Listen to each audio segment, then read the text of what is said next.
Thank you so much, and I'm pleased to welcome all the 56 participants of today, and pleased to introduce the speaker of today, Julia Mannheim, who is a group leader for PET and multimodal imaging science in the Werner Siemens Imaging Center, which is a department of preclinical imaging and radiopharmacy within the University of Tübingen. And alongside with her group, as a group leader, she was also the deputy director of the department since November 2014. She's a really great expert in the field of PET imaging, but also in particular quantification and reproducibility, reliability of the acquired data. Her focus is currently on the standardization of preclinical imaging to enhance the scientific integrity and reliability of the acquired data. Together with her colleagues, she has initiated the foundation of the study group on standardization of small animal imaging within the European Society of Molecular Imaging. And since April 2019 up to March 2020, she worked as a postdoctoral fellow at the University of British Columbia in Canada for 1 year fellowships. And she has resumed her position in Tübingen. Now she will move to the Federal Institute for Drugs and Medical Device, and starting in December 2023, she will remain anyhow connected with the Werner Siemens Imaging Center. I believe with all these years, she has developed a long-standing activity in the field of PET imaging. So thank you, Julia, for being available to share your experience in preclinical PET imaging. Now you can share your screen and the floor is yours. Thank you very much for the very kind introduction, Lina. So welcome, everyone. So my talk today will focus on the standardization in small animal PET imaging. So as an outline of the talk, I would first like to discuss in general what is standardization and why do we actually need it. Then I would like to discuss the three terms: reproducibility, reliability, and repeatability, because these three terms are always mentioned when we discuss standardization, or they always come up. Afterwards, I will give some examples from the literature for standardization of animal handling, of PET in general. And then at the end of the talk, I would also like to introduce, for those who don't know them yet, or emphasize for those who already know them, the so-called ARRIVE guidelines. So these are animal research reporting of in vivo experiments guidelines. So when you prepare a manuscript, these guidelines will help you to include all the necessary information so that others can reproduce your data, which will then also eventually strengthen your own data. So to start with, what is standardization? So when we talk about standardization, multiple terms come up. As mentioned, repeatability, reproducibility, but also accuracy, how you normalize the system, how you perform calibrations, and so on. So it's really a sum and a mixture of multiple factors that play a role for standardization. So when we Google the term standardization, Wikipedia comes up with the definition that it's the development of technical standards based on the consensus of different parties. So that means multiple parties come together, for example, user groups from universities, from companies, based on their experience for a certain technique or protocol. They define a standard, and once the standard is defined, from this time point on, everyone should follow these standards, and this will enhance then the reproducibility and the reliability. So those standards are present to mandate the quality and consistency of technologies, but also to really ensure the compatibility, interoperability, and safety. So they should really help in fostering the scientific strength of the data. But why do we actually need standardization in research? So over the last decade, there has been a continuous discussion going on why that we have problems in reproducing our data. So there have been multiple papers published stating, for example, biomedical research increasing value, reducing waste. Another paper stating why most published research findings are false. The next one stating, believe it or not, how much can we rely on published data on potential drug targets?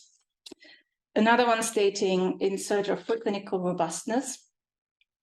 Then another one stating, avoidable waste in the production and reporting of research evidence. And the last example is how to increase value and reduce waste when research priorities are set. Of course, these are very provocative statements, but there is a certain truth behind this, that we are having problems in reproducing our data, which does not strengthen also our data. So I want to give one example for the literature. Basically, this is from Beckley et al. From 2015, and they report that 75 to 90% of basic and preclinical research cannot be reproduced. And when you think of this, this is a huge amount of data that cannot be reproduced, unfortunately. And they state that 85% of biomedical research is waste. Again, very, very provocative statements. However, there is probably a certain truth behind this, that we're having trouble in reproducing our data. So what they did in their study is they tried to reproduce the models from published data. So they focused on 3 different application areas, so oncology, women's health, and cardiovascular area. And they tried to reproduce the model that has been published in multiple of these papers from these areas. And what they found out is that in only 21% of the cases, they were able to reproduce the model one-to-one. In 9% of the cases, they weren't able to reproduce it at all, so it was not applicable at all. And in 67% of the cases, they had to adapt the model to internal needs, otherwise they weren't able to reproduce the data or the model that has been published. The reason why they weren't able to publish this is based on what they report, is that in 65% of the cases, there were inconsistencies in the reporting of the model, which then resulted in that they weren't able to reproduce the data. And obviously with standardization, we can try to enhance this reproducibility and the reliability of data that will also then strengthen the scientific data and the scientific community. So there are multiple initiatives to enhance standardization or harmonization. So for example, there is this imaging biomarker roadmap, which specifically focuses on cancer standardization or harmonization. Then there are the ENM PET-CT tumor imaging guidelines for clinical FDG imaging. Then there are the so-called PERSIST guidelines for tumor imaging. There is the Consortium for Reliability and Reproducibility. There is a Quantitative Imaging Biomarker Alliance. There are clinical PET, CT, and MRI accreditation programs available, and I will come to this in a minute. And as already mentioned in the introduction, there's also the ESME study group standardization of small animal imaging. So if you're interested in one of these initiatives and want to join them to also strengthen reproducibility or harmonization, I would definitely encourage you to check them out and join them. In terms of accreditation programs, this is now going towards the scanners itself. So there are accreditation programs available for a variety of clinical modalities and applications. So what these accreditation programs achieve is their goals are to set quality standards for certain imaging practices. They want to meet requirements for equipment, medical personnel, and quality assurance.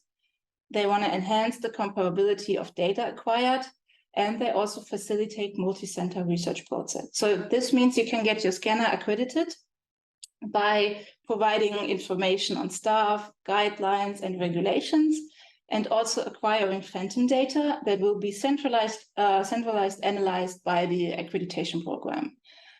And based on this, this can then facilitate and enhance multi-center research projects. So if you want to perform multi-center research studies with different scanners from the different sites, when all of them are accredited, you know how to pool the data and how to really compare the data also on a multi-center level. So this definitely fosters standardization or harmonization in this project. However, for preclinical imaging, and since this is also the main topic of this talk today, at this point, there are unfortunately no official accreditation programs available. So when we talk about quantitative imaging, so what are the requirements for quantitative imaging? So what we are aiming for is a very high repeatability. So this means, what is the repeatability? This is measured in one patient subject using the same imaging system. So that means when you're scanning a patient or a mouse on day 1 and on day 2 with the same imaging system, if you get the same results, then you have a very high repeatability of your scan. If you're not getting the same result, then you have a very low repeatability of your scan. Along this goes also the reliability. So this is now the difference between 2 acquisitions on the same subject. So this means, again, you're scanning the same subject on 2 days. If you have a very small difference between the 2 scans, then you have very reliable data. If you have a very large difference between the 2 scans, then you have a very low reliability of your data. And then the reproducibility. So this is now of the performance analysis and interpretation. So this is now between patients, subjects, systems, and institutions. So basically, when you perform a study in your institute, you publish the data, and others are able to reproduce exactly the same results in their institute by using their systems, by using their patient cohort or mouse cohort. This shows that you have a very high reproducibility of your data, which again strengthens your data as well. So in order to achieve this, so very high repeatability, high reliability, and high reproducibility, standardization and harmonization of imaging procedures are essential here.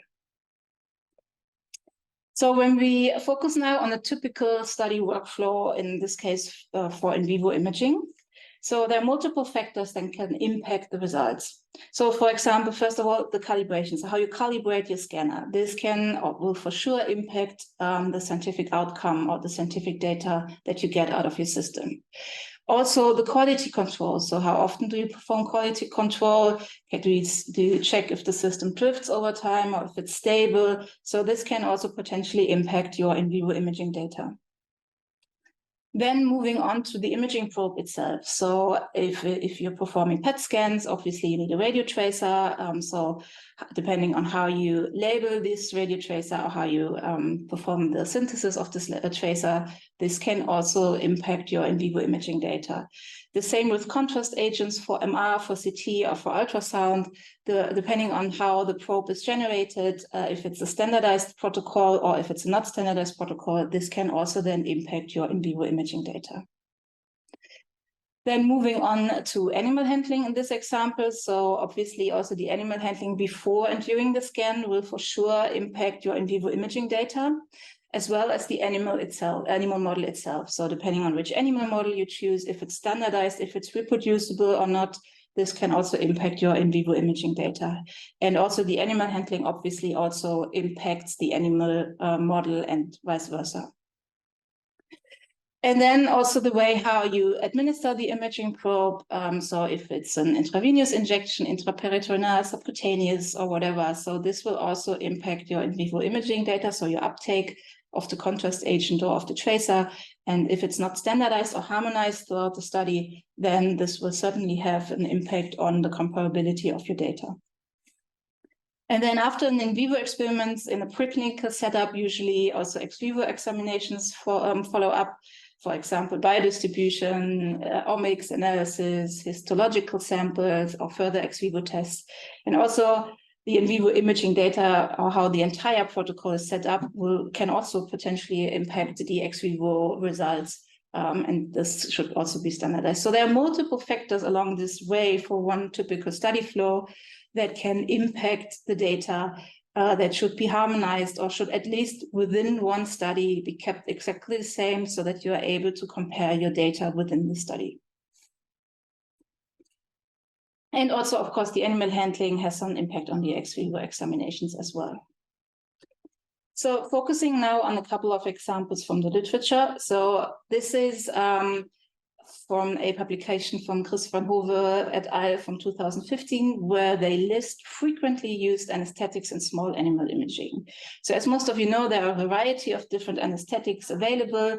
One are very straightforward to use, one are potentially a bit more complicated to use, but nevertheless, there's a huge list of anesthetics available. However, there are also interactions with, so depending on which anesthetics you use, they can also interact with certain receptors and so on. Just to give you an example, so the most common the most common anesthetics used in preclinical imaging is most probably isoflurane. It's very easy to handle. It's an inhalation anesthetics. However, it interacts with various neuroreceptors and other proteins involved in neurotransmission. So this means if you want to investigate neuroreceptors in your study, then isoflurane might not be the best choice of anesthetics because it will automatically interact with some neuroreceptors, which then might change the results or your inherent results of your data. Another example is, for example, pentobarbital. However, this interacts with, for example, GABA receptors or as a GABA receptor agonist. So if you are investigating GABA receptors, maybe pentobarbital would not be the best choice as an anesthetics. So this is something that you should definitely keep in mind. And you should choose the appropriate anesthetics for your study before you start the study, and then keep this anesthetic throughout the entire study design that you can compare your data. Another example in regards to animal handling is the influence of the fasting, temperature, and warming on the PET uptake now. So this is an example from 2006 from Füger et al. It's a very straightforward example, and I usually like to show this because it very impressively shows the impact of animal handling on the PET uptake.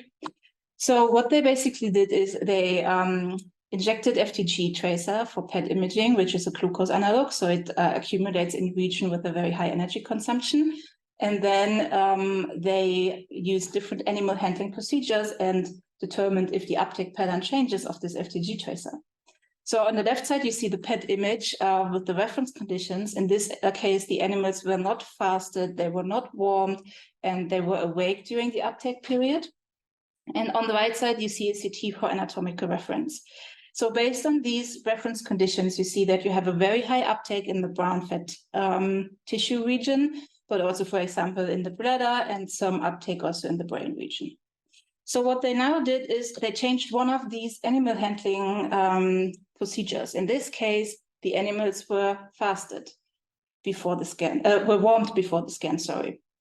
And by just visually, so qualitatively looking at those images, you immediately see that the uptake pattern significantly changes. We have now less uptake in the brown fat tissue, in general, less uptake also in the brain. So by just changing one of these factors, the uptake significantly changed. Then they fasted the animals before the injection for a couple of hours. In this case, the animals were not warmed and still awake during the uptake time. Again, the uptake pattern significantly changed. If the animals were fasted and warmed, or if the animals were fasted, warmed, and a conscious injection has been performed, this resulted then also in a very high uptake in the muscle regions. They also tested different anesthetics during the uptake period. So in this case, isoflurane, the animals were warmed but not fasted. In this case, the animals were fasted, warmed, and isoflurane was used during the uptake period, and here ketamine was used. So by performing a qualitative analysis, you can really see that the animal handling for FDG in this example has a very crucial impact on the uptake pattern. And if you change one of these factors during your study, then you might not be able to compare your data within your study. So it's really important to keep the entire process, at least within your study, stable so that you're able to compare the data within your study. Another example is in regards to the circadian rhythm. So this is a study from 2001. I apologize for the poor quality in image, but this is a very straightforward and great example to show. So what the authors did is they investigated 3 different mice strains, so BLEC6 mice, BIPC mice, and CB6F1 mice. And they determined the blood counts at multiple times throughout the day, so starting at 10 a.m., in the early, late afternoon, and then late evening, throughout the night, and early morning. And they did this, so they determined the white blood counts, the platelet number, and the red blood counts. And by just looking at those graphs, you see immediately that the blood counts change over time, depending on at what time of the day it was, which potentially also can have an impact on your uptake pattern. And another example in regards to the circadian rhythm is now in regards to PET imaging. Here, this is a publication from 2012 where they performed again FDG imaging at multiple times throughout the day. So at 6 a.m., at noon, at 6 p.m., and at midnight.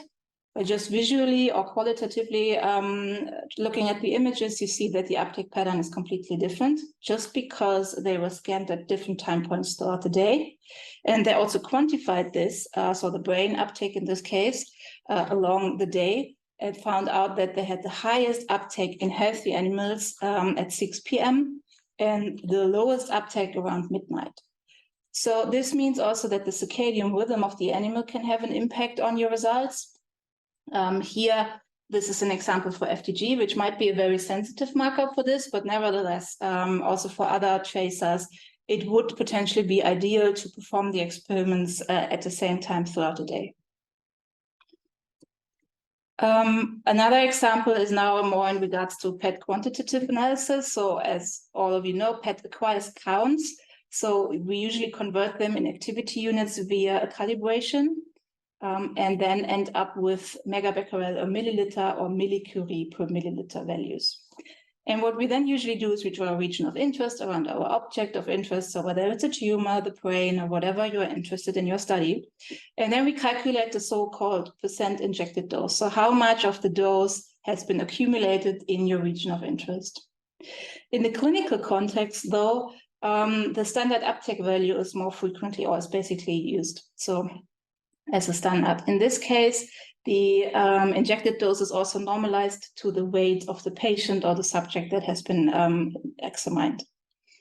However, there are multiple ways how to calculate the SUV. So for example, you can normalize it to the body weight, you can normalize it to the body surface area, or you can normalize it to the lean body mass, or you can also use the SUV max analysis, SUV mean analysis, SUV peak analysis, and SUV total analysis. So there are multiple ways how to calculate this, and it's really important to report how you performed the SUV calculation, because the example that I would show you now quite nicely shows that it can have a very severe impact also on the patient outcome. So this is an example from 2013 from Van der Hoek et al., where they investigated those 4 SUV measures that you see here on the slide for a cancer patient before treatment, mid-treatment, and after treatment. So what they basically did is they scanned the patient before the treatment, then they normalized the SUV, so those 4 SUV measures to the same value, so to 1. And then they checked on week 2 if the different SUV measures give a different result, basically. So here you see that there is a variation in those 4 SUV measures. However, all of those 4 measures still fall into the same clinical category, where based on the clinicians make the decision if the treatment worked or not. So in this case, it's still all of those 4 SUV measures are still in the same category, namely partial response. However, in week 3 post-treatment, those 4 SUV measures now have a large fluctuation and also in different fall in different categories. So 2 of those SUV measures show that it's a progressive disease for this patient. 1 shows it's a stable disease, and 1 shows it's a partial response. So, and based on now which value the clinician would take for the analysis, this could have then a severe impact on the patient further therapies or on the patient outcome. So it's really important to report how you performed the analysis. Always use the same parameter throughout your analysis so that others are also able to reproduce it. Focusing now more a bit on the technical side in regards to PET. So this is a table from Ronald Bullard from a 2009 paper, where he quite nicely summarized all technical factors that can potentially impact FDG PET imaging. So he categorized it into 3 different categories, starting first with the so-called technical errors. And there are multiple factors that can impact the FDG PET imaging, or in general PET imaging. So for example, the relative calibration between PET scanner and dose calibrator, but also if there is residual activity in the syringe, if there is an incorrect synchronization of clocks, injection versus calibration time, if the tracer has been injected peravenously. So, and he also lists the expected effects or the expected ranges this can have, or impacts this can have on the images or on your data. And depending on which of these factors present, it can have up to 50% difference in the data. So this is a significant impact. So here it's really important to try to keep all technical standards exactly the same throughout your study. However, most of these errors can also be avoided by proper calibration of the used equipment. So how do we perform quality control? So in the clinical setting, so there are multiple phantoms available to assess, for example, the homogeneity of the system, recovery coefficients, and noise. So this is an example with that phantom that you can use to determine recovery coefficients, but also in this homogeneous region, you can also determine homogeneity and noise. And then if you scan this at longitudinally, so at defined time points over the year, you can see if your system drifts or if it's stable over time. And this is another example. So this is the phantom for the official performance evaluation of PET scanners, where you can also measure recovery coefficients with different sphere sizes and check the performance of the system, but also use it to check if it's stable over time. In the preclinical context, we have similar phantoms. So this is the official performance phantom or performance evaluation phantom for preclinical PET scanners. So in this case, we don't have spheres, we have rods with different sizes that we can fill. We have also homogeneous regions to assess the noise characteristics of the system and also use it to track over time if it's stable. And we also have, for example, homogeneous phantoms available that you can also fill, which should give you a homogeneous distribution along the field of view. And you can also see if the system is stable or drifts. I would now like to give one example from our lab, just to emphasize the importance of quality control for PET imaging.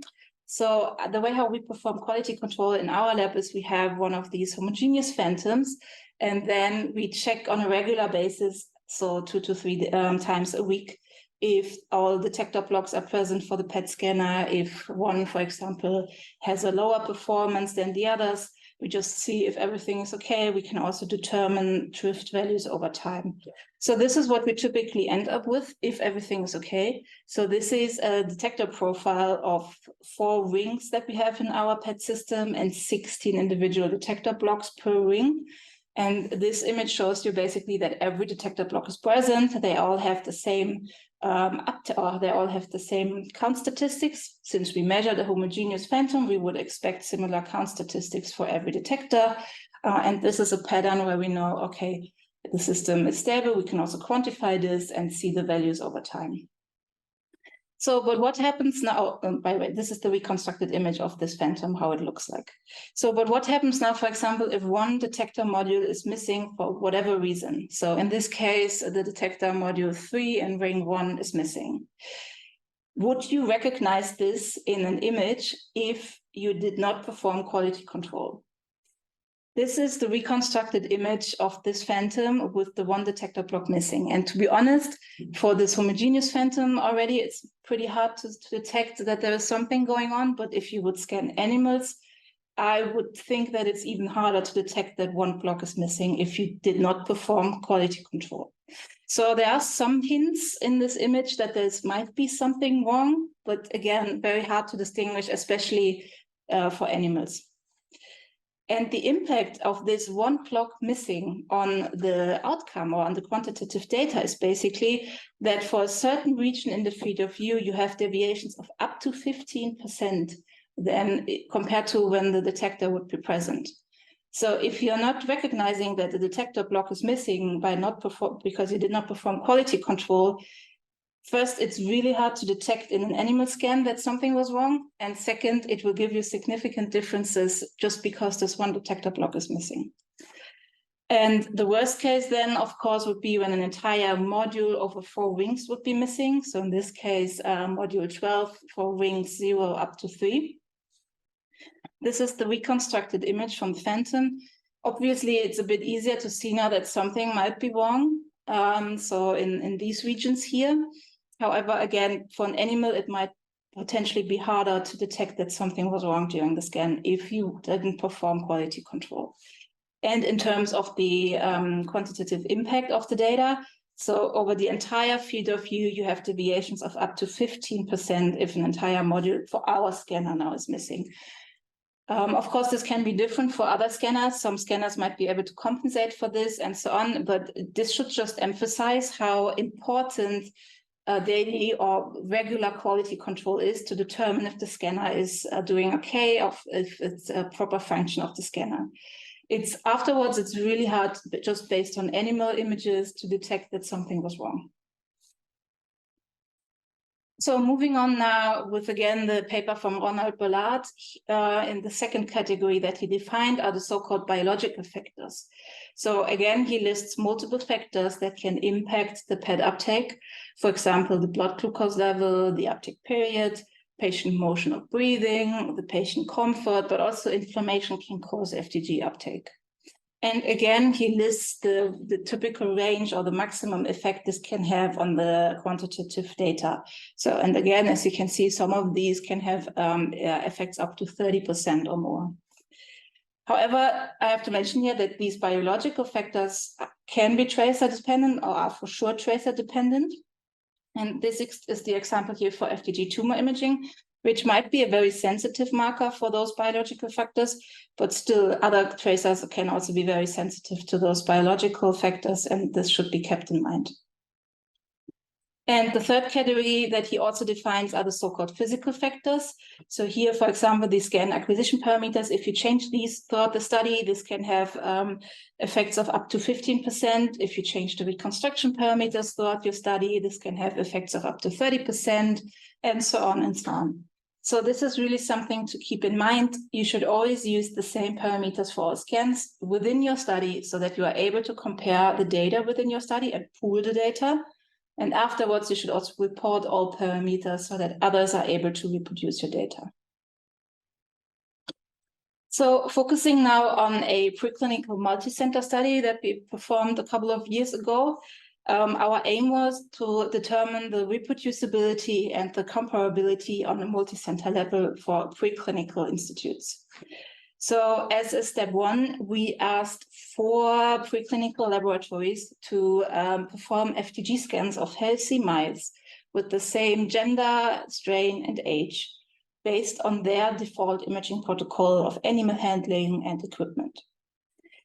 And we received those results here. So these are representative images of the FDG uptake for each of the 4 laboratories that were included in the study. As you can see already by just visually looking at the images, for example, laboratory D has a lower FDG uptake, laboratory A and B, quite comparable uptake. But again, all of them scanned the same mice strain. They had the same age, same gender. So in theory, you would expect similar results if the protocol has been standardized. So in this case, the protocols were not standardized, so we see different uptake patterns.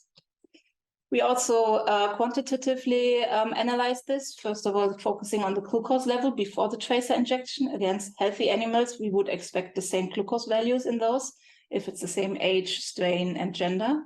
However, here are the 4 laboratories. We see significant differences in the glucose values for those healthy mice between laboratory B and C and between laboratory B and D.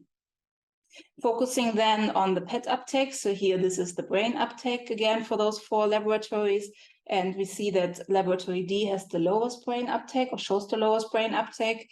Laboratory C shows the highest brain uptake, whereas laboratory A and B show similar uptake, but still higher than laboratory D.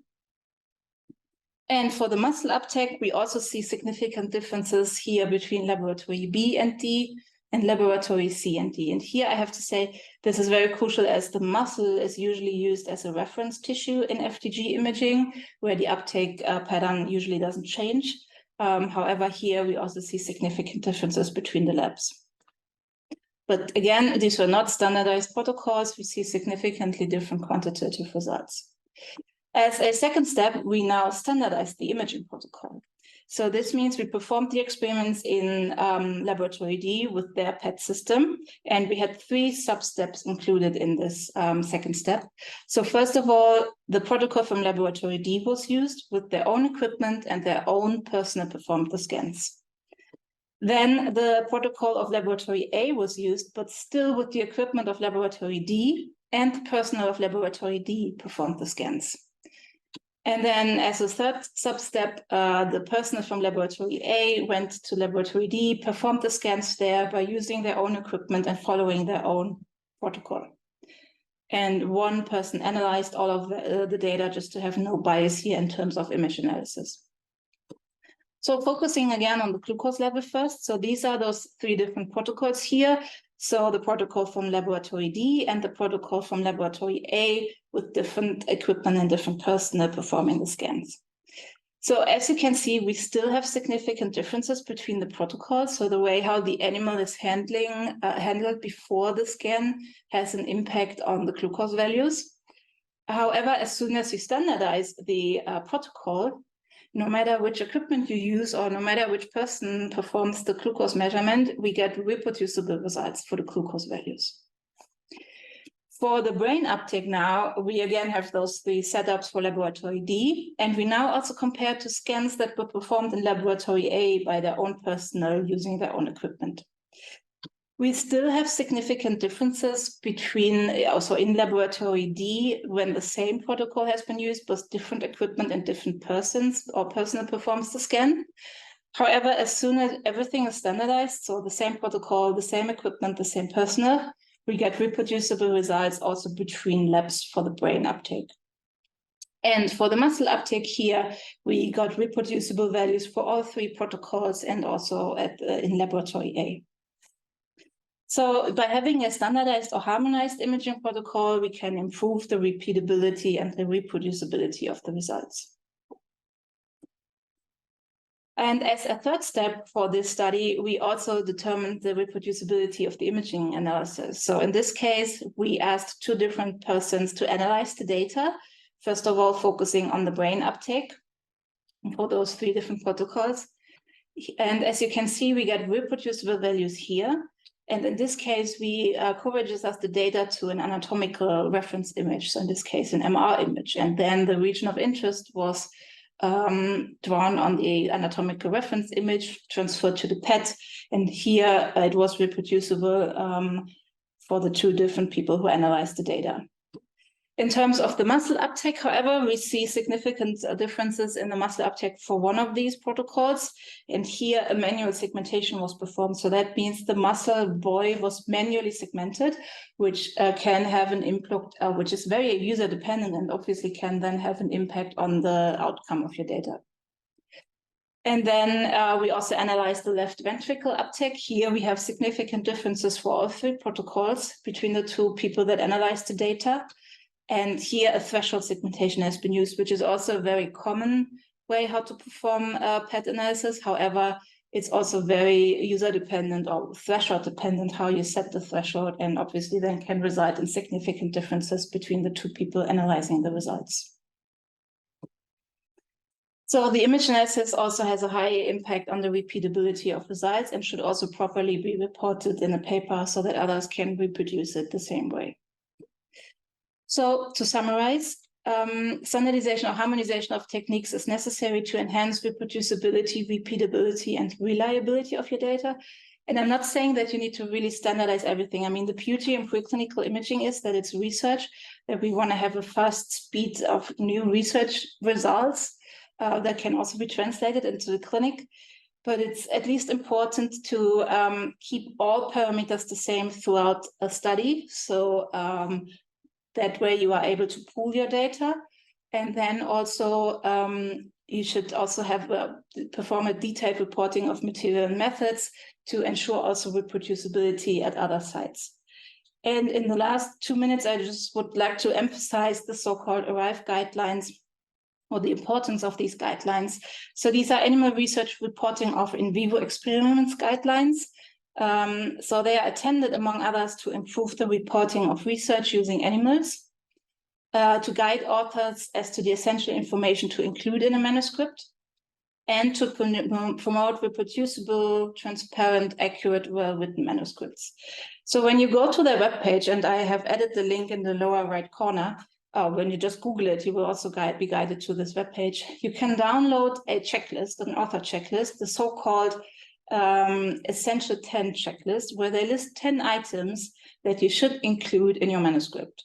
So, for example, how the study design has been performed, how the sample size was evaluated, inclusion, exclusion criteria, how you performed the randomization, and they also recommend what is needed in a manuscript in terms of information for all these different items.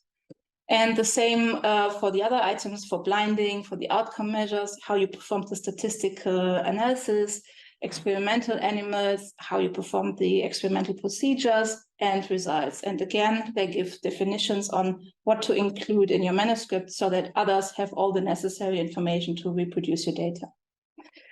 They also have a so-called recommended set. So this goes a bit beyond also the essential 10 and complements them, where they also give information on what to include into the abstract, into the background, objectives, ethical statements, but also how information, how you perform the interpretation of your data, how the data is accessible, declarations of interest, and so on.